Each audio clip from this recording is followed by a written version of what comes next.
Hello. Oh, hello everyone. Thanks for coming down. Cool. Well, this is the man.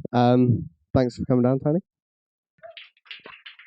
Yeah, I don't know. I don't know where to start really, but I first got into modular stuff only about 3 years ago. So I don't know. There's probably people here who've done it a lot longer, but it was mostly through being kind of tired about producing with software, in the computer. And I remember I started doing gigs with Blawan, and he's used modular for much longer. And I just thought about how much fun it looked. It just looked like he was really having fun. I really liked the sound of it. And it sounded really great live as well. So I kind of asked some tips about sort of a starting point to get into it. And initially I had the idea to use it as a studio, just purely in the studio. I was scared about dragging it out on the road with me. But then, I don't know, it was just so much fun that I took it to a gig, and it just sounded so amazing over the sound system, the bass and the clarity and the punchiness of it, that ever since then I've used it at all my gigs. That was about 3 years ago. I think there's that boiler room. I've got this huge beard. Is that the Beck Mantle one? Exactly, yeah. So that was that. Oh yeah. So that was. I'm wearing a fake Burzum t-shirt as well. Yeah. But that was about a month and a half since after I bought my first Eurorack module. So I was just like, you had a full case as well. Yeah. I borrowed a case off someone for that. Oh, right. But yeah, it was just so much fun that I just started using it, and then since then, about a year into that, because I was using a computer with Ableton and the Eurorack stuff, and I gradually phased out the computer, so now it's just purely live, and it's more like I used to use an Octatrack, but I don't use that anymore, and just keep changing the stuff. But it's I don't know, it's really like, it's just a lot of fun, but I wouldn't necessarily say everyone has to use modular stuff. It's just like whatever suits you. I don't want to hold it up like the answer to making all your music, because it isn't necessarily. Yeah. So do you find with that your live use of a modular system is different from the studio? Yeah, like I say, initially I was going to use it in the studio, but now it's pretty much purely a live thing for me. I use it a bit in the studio, but it's essentially what I use for live. And that works kind of well because I'm really restricted. I can, I don't know what size of case, kind of about this sort of size. So it's kind of it's restricted to what I can carry on a plane. So it's just one little case and a backpack with a Beat Set Pro and some leads and stuff like that. So it's good to having that kind of discipline's important, so I don't end up bringing a huge wall of stuff with me and getting lost in that. So in that kind of sense, is it more about like eking as much out of each module as you possibly can? Yeah, absolutely. And if I want to put a new one in, I've got to take another one out, and I like because the point of that is that when I started making music, it was very restricted. I only had like one drum machine, one keyboard, and I had to work really hard with what I had. And then, I got into computer production, and you've just got so many, synths and presets and things like that, and you get lost in all of these possibilities. But you end up like, I ended up not making music because I just didn't have a focus. And I began to realize that restrictions are actually really good and like help me to focus on the music I'm making instead of being lost in too many possibilities. Yeah. So I like that with the hardware and modular stuff. It helps me to focus more on what I'm using than getting so lost in the kind of software realm. Yeah. I mean, would you say there's kind of an element of that with modular as well? You've got like the walls and walls. Yeah, there could be, but for me, it's about this like, what can I fit in this one rack? So that's what keeps me disciplined. Yeah. It's always discipline's always like the difficult thing with with music production. Not getting lost. I don't know. It's like another point I wanted to make is that there's so much focus on the technical elements, the machines, the modules, but a lot of the time people don't think about the ideas about what it is they want to create, or what kind of music, or what they want to transmit with the music, or to me that's far more important, and then you decide how you're going to do that most effectively, instead of being stuck in the machine, in the circuitry, in the machines. So going back to when you said kind of with swapping cases over, is there maybe kind of one or two modules in your case that you don't think you'd ever swap out? If anyone here is a representative from any modular company. Oh yeah. I don't know the what was it, I use this Schweiman Q. It's like a four multi-mode filters. It's a huge. Takes about half the case. Yeah, they're pretty hefty. But it just sounds so good. I mean, it really comes into its own, like how it sounds over a sound system. It sounds great, in this sort of environment. But the quality of it's so good, and the Joe Mox kick module is again, it's big. It takes up a lot of space, but I've not heard anything as devastating as that. That is, the Joe Mox kicks are definitely. So really, it's like those modules are huge and they're taking up a lot of space, but for me, they justify the amount of space. But then I'm using a lot of the really, the Erica Pico, they're really small, and these ones. So you've got lots of functionality in a really small space, so that works quite well. Like just some little drum sample modules and things like that. So that gives me some more percussion sounds.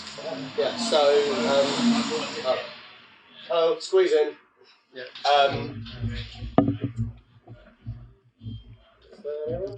Cool.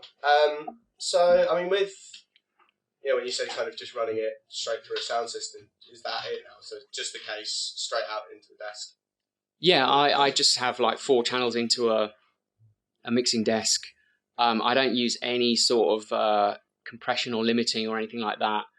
So it has a really different sound to when DJs are playing. They're playing very, processed, mastered, limited music. So it's far more dynamic than that. And it initially takes a little while for people to get used to the different sound. But I think I like it a lot more, the dynamics and the transients. It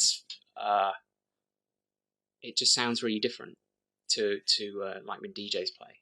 Yeah, and we were chatting a little bit earlier about kind of how you set everything up to play live with regards to kind of patching and everything. Do you want to talk through that a little bit? Oh yeah, so I set everything up beforehand. I don't do any kind of like patching while I'm playing live, because we were saying, I can't really see anything. It's so dark, and it's so loud, and it's such a manic environment that the last thing I want to do is be, computer programming or something. So I set up what I would describe as it's like a groove box, really. I'm setting up something which has got drums on it. It's got a few synth voices, and it's quite versatile in what I can get out of it. And the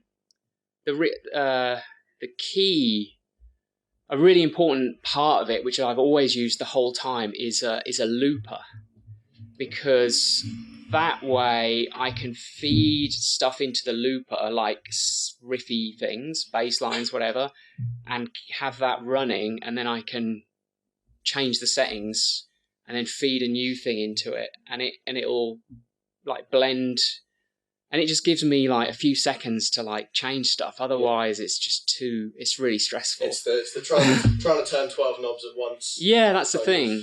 Idea. So that really helps a lot, having a looper.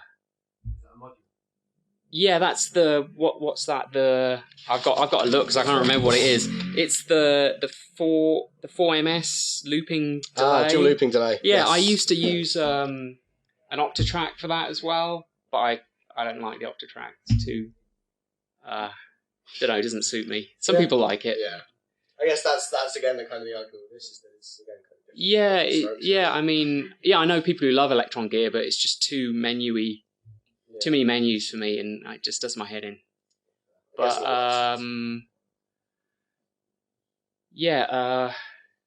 the loop is really important. But like ditching the computer was really fun because I've got barely anything prepared. I mean, I've got my patch prepared, but I don't have any songs or tracks or sequences really. It's starting from scratch, and that's really fun and exciting to take that kind of risk because that's what I was going to say to you. Is it just a complete jam from the start that you do then? I mean, I'm using a Beat Set Pro, so I've got some basic bare bones starting points, but they're not, it's not really a track. Yeah. If I press you just play, go off in variations from your initial patch, and then you just go off and... Yeah, absolutely. And I'll fiddle about and go, oh yeah, this sounds good, and I'll jam along that for a bit. Do you have a backup? So if it all fucks up, have you got something you can fade in that fucks up so you can go back up? No backup. That was the same way when I was doing it, but I always had... There was always a 2-track on Ableton just running the back, just in case it all did go off in that way. But it didn't end up good, and I just sort of... I have this idea. I have this theory about safety nets that I think they really don't help you. Yeah, I think you don't. Yeah, you know that it's there, and you don't. And like with performing live and improvising with this kind of thing, it's the braver you are, and the more you open yourself up to the sound and go into the sound, I think the better it is. The more cautious you are, it doesn't sound good if you're cautious. You've got to be brave and really go in. And I really believe that the audience feels that and hears that, and that creates a good excitement and a sense of risk. And I think that's what makes it work really well. So that's why I ditched the laptop, because that was my that was my safety net. It's like no, I've got to. And it is a good thing that that when you don't have the safety net, it's a lot more stressful for you. And there was points where I would come off stage and I would just be like, fucking so stressed. You get more adrenaline though, don't you? 95% of these people, you could have played a stereo file from fucking Ableton to, and they would just be like, they would not. I don't know. There's that 5% of the guy going, like these guys, there's all them at the front going, you're cheating. Yeah, but I really believe that there's something that people can. There's something that's transmitted beyond. If your energy comes out through what you're doing in the live jam. I believe in that, and it's like people don't necessarily have to understand it on a technical level. And I think you lose that on Electron stuff, to be honest, because it is very live, but you've always got that safety net. You've always got, if it does go wrong, you can always jump back to something which with the Electron. But as I said, especially when you're doing the live jams with that. I think looking at that kind of comparison to playing master tunes out as well, it gives you a lot better. Do you find it gives you a lot better kind of audience interaction if you can see that maybe there's like some people that you might like take it down a little bit, or if I think that when you're playing, it's really imperfect, and people can hear imperfections and like mistakes if they are mistakes, and I think that people can hear that it's happening there and then, and it's not something that's perfectly pre-planned and pre-prepared. So again, it's about everyone participates in some kind of risk. And it's it's just more exciting. I think. People at the front cheering every time it goes out of tune. Yeah, well, I don't know. I don't know if they know, but I don't know. There's just an overall. I don't know. It's something. Yeah. It's that thing about being in the moment. It's like when you play recorded music, that's all well and good. But when you create the music, like when you go and see a band and you see them there and you see the guitarist's hands moving, you're like, oh right, okay, he's doing that there. It's that kind of sense of live music that we can be, with DJ culture, we can be really used to, pre-recorded music. But there's something really exciting and very special about music that's live. And, with the Eurorack stuff, it's so kind of raw that I don't know. Yeah, there's a lot about it that I don't really understand, and it's hard for me to explain, but there's something really fun and special about it, and it sounds awesome over a sound system. Yeah, that's the most important thing. Yeah. I mean, that was the thing. The first gig that I brought it with me, I was just blown away, and every gig since then, I've hauled it around with me, which is a pain because I got my setup down to a laptop and a controller, and then I end up having to haul all this gear with me. But it's just it's too much fun to not do that. So worth it. Yeah, totally. I'm just going to pass it out to anyone in here. If anyone else got any questions for Tony. Don't be shy. How many drum voices do you have? At the moment, there's the. I need to look at my piece of paper. There's the. For anyone interested, this is. There's the Jomox kick drum thing, and then I've got like tip top hi hats, like just a 9.5 hi-hats, and then there's the Pico drums, which is just 2 drum samples. So what's that then? Kick drum, open hat, close hat, 2 percussion sounds, and then I'm using a sample and hold setting on a disting module, and that gives me like a noise out. So I feed that into my filter, and I kind of turn that into a like clap type of sound. But it seems to be. That seems to cover a simple kind of drum kit. Enough variation I usually. I think. Well, with the Pico drums, I can load up different things, but a lot of the time I just use the same ones, and it's like I like this idea about restricting myself and making myself work harder with what I've got rather than having too much. Yeah, I've seen so many techno artists do live acts, and they've got this whole table full of gear. And they're totally stressing, and I see them playing. They don't look like having fun because they're like, "Oh shit, you know, and overwhelmed." But you think that the more gear, the safer it is, and the more it gives you. But it doesn't. It's like restrict yourself and get to know like just a little bit, and be. I don't know, be. What's that? Yeah. But I mean, you know, you can just not eat or something, you know. But I don't know. It's a weird thing to fight against, the idea that more is gonna be better. Yeah, I mean, I've definitely found that live taking down like a backpack and 4 bags, and then got to the end of the set and go, well, I didn't use that or that or that. Yeah. Take mine. But it's funny how you think it's the safety net thing. It's you think it's going to help you out, but really, it's actually getting in the way. So there's a point, limited gear. But I mean, you know, that's very much talking about the live.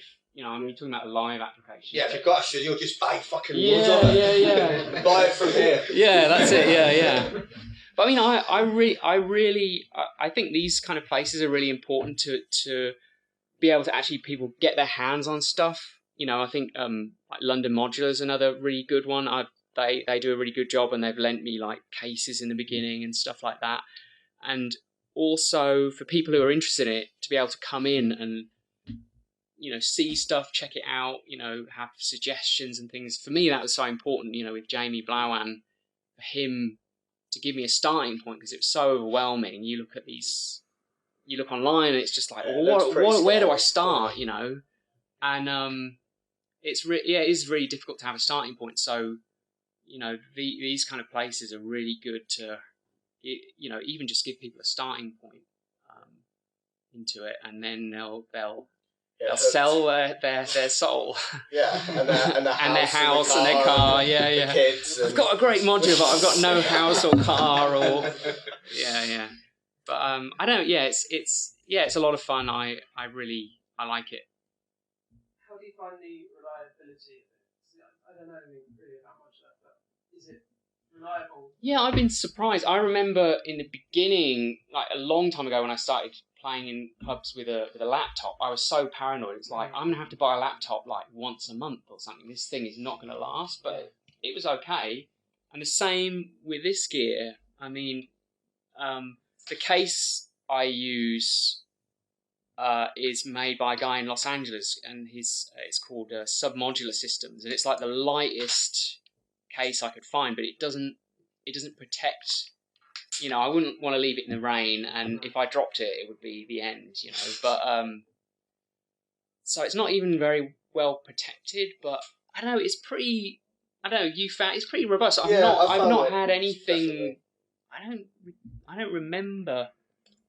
I've never had any. I've never had anything break that is down. not supposed to. I have blown stuff up by plugging it in the power in the wrong way. There's like a ribbon, like behind here. There's like a power ribbon cables, and if you plug it in the wrong way, some modules don't have a protection, and it's like, oh, I just fried that. I can smell burning. Yeah, definitely done that a few times, but not with gigging. You know, it's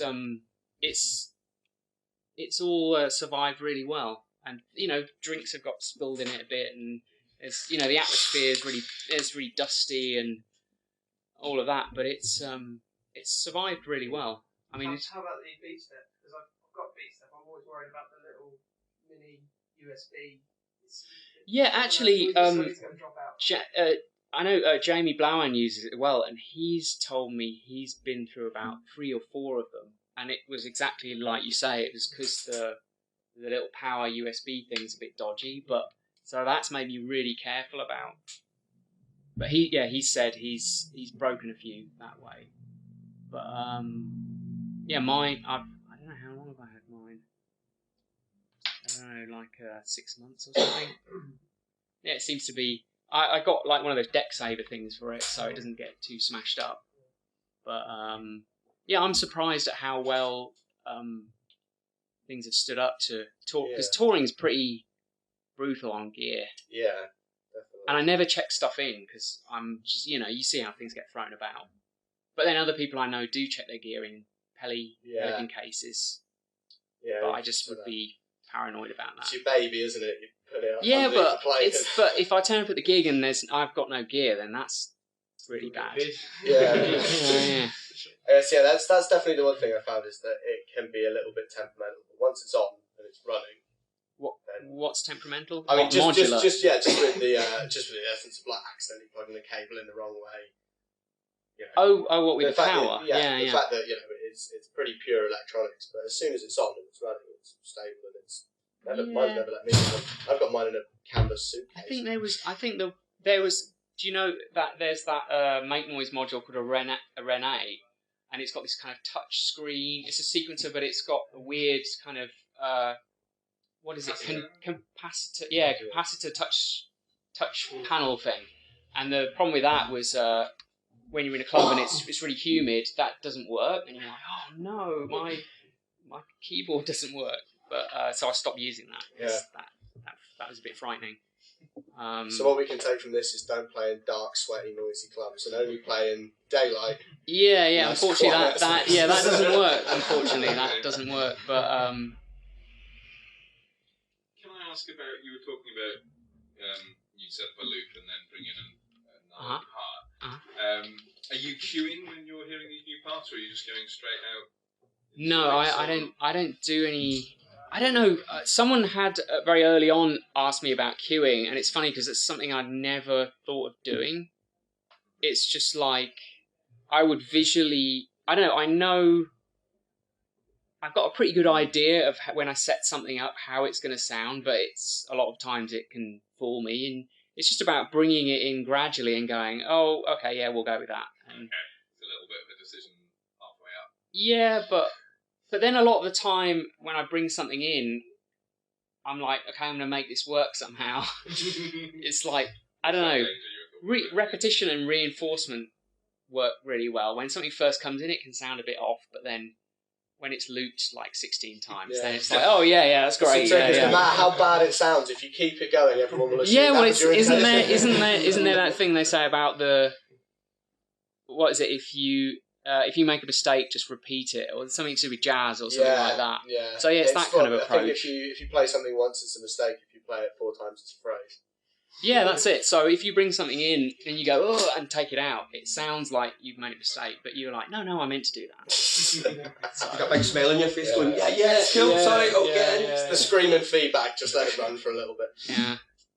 So, Do you utilise like randomness? I would. I think that's an interesting point. I would like using it in a studio environment. I would use randomness a lot more, but there's something funny about there's a real essential part of techno which is about repetition, and so that's where the looper really comes in and works really well. Yeah, so you can have, but I talked with Jamie about this as well. How we're using Eurorack Live in quite a weird way. We're using it as an instrument that we play rather than having it play itself with the control voltages and the random sequencing and stuff like that. So we're almost building an instrument that we're manually tweaking, playing. So yeah, there's not so much randomness in the, but it's purely because it's like a techno live setup that I've created. So there's less randomness on pitches, more on performance. The me twiddling stuff is the random bit of it, but the looper repeats it and makes more sense of it. Because another thing me and Jamie talked about in the beginning was that if the stuff that the music that we made was changed too much and was too random, you could feel it threw the crowd off because they're used to perfect loops repeating, and if you go too far from that, there's a weird sense of like, oh, I'm lost. You want repetition, so it's like some kind of fundamental part of techno somehow.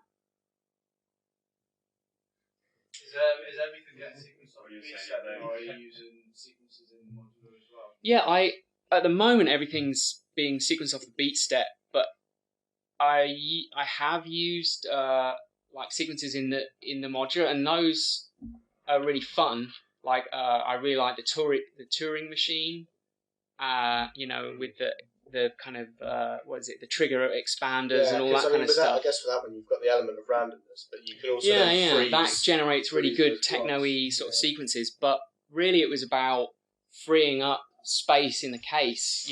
By using the beat step, I don't need a huge trigger sequencer and a CV, and like a note sequencer. So I'm always like changing the setup and trying. There's no perfect setup, and that's quite a fun part of it for me. Just like trying, I get a new idea and I'll swap stuff around.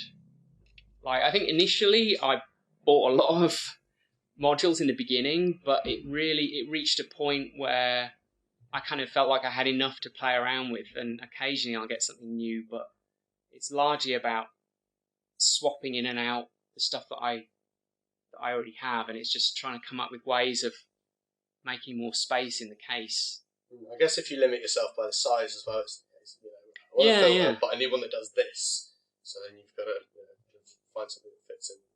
Yeah. Cool. Is there any other questions? Any more questions? Well, I'm curious. If you say that you go to situations with pretty much patches ready in your Modular, what is the sort of big difference compared to say if you took high quality samples, maybe modulate the samples on the go? It's not as fun. I think that's a big part of it for me. I really realised when I started off using hardware, and then I got really into computer production, and it was that thing when I saw Jamie playing, it was like, that really looks like fun, and it's like, that's such an important part of music performance and production for me, is like, it's fun, but it's whatever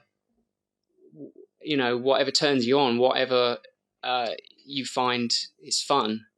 I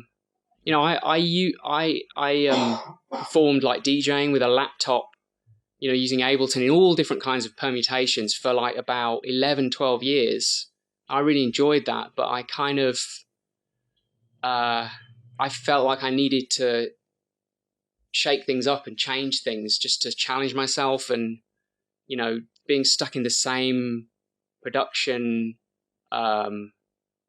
system, I kind of run out of steam with it, and it's so it was about, it's really about changing my method, really. But I mean, I agree with what you're saying about how you could do that totally, but it's just right now it's not as fun for me. I suppose ultimately it could do both, right? It could be a way to connect to the sampler and modulate it with Modular. Yeah, I mean, I like we were talking about the like Octatrack, Electron Gear. I see people doing really great stuff with that, but it's just about how I connect with it. And I think that's a really important point, how you can look at how someone else is working and be inspired and get ideas from it, but you should never think, oh, well, that's how I should work, or that's what machines I should use. Like every person, every producer I know uses a totally different setup, totally different machines, and they've spent years coming to that point, and it's always changing. So you can get good ideas from seeing what other people use, but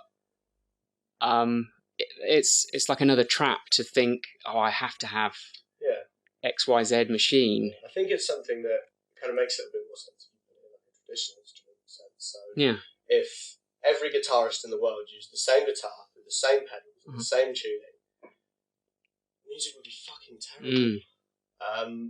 But then the same works with producers. Everyone's got their own preferred bits of kit. Yeah. Be they kind of modular or people that build their own weird hacky kind of circuit-based stuff. Yeah, I like the a lot of a good thing with the kind of modular world is the way that a lot of the people who make it, it's like a real sort of cottage industry kind of thing, where you get a lot of people who they design and manufacture stuff and sell it, literally from like their bedroom or something. Yeah. So it doesn't have the same like kind of big corporation, worrying about selling X number of units or something. Their overheads are much lower, so they can be much more weird and experimental about what they, the kind of machines that they make. Yeah, that's one of the nice things. So you get a lot, there's a lot of really weird modules out there, and they're the most fun ones for me, really, the weirder stuff. And that's a good part of it, I think, for me. Yeah. And it's funny. It's fun meeting the people who make the stuff, because they're all pretty weird. They usually are pretty weird. Yeah. But it's great what they do. Cool. Any more? Do you use that in the studio?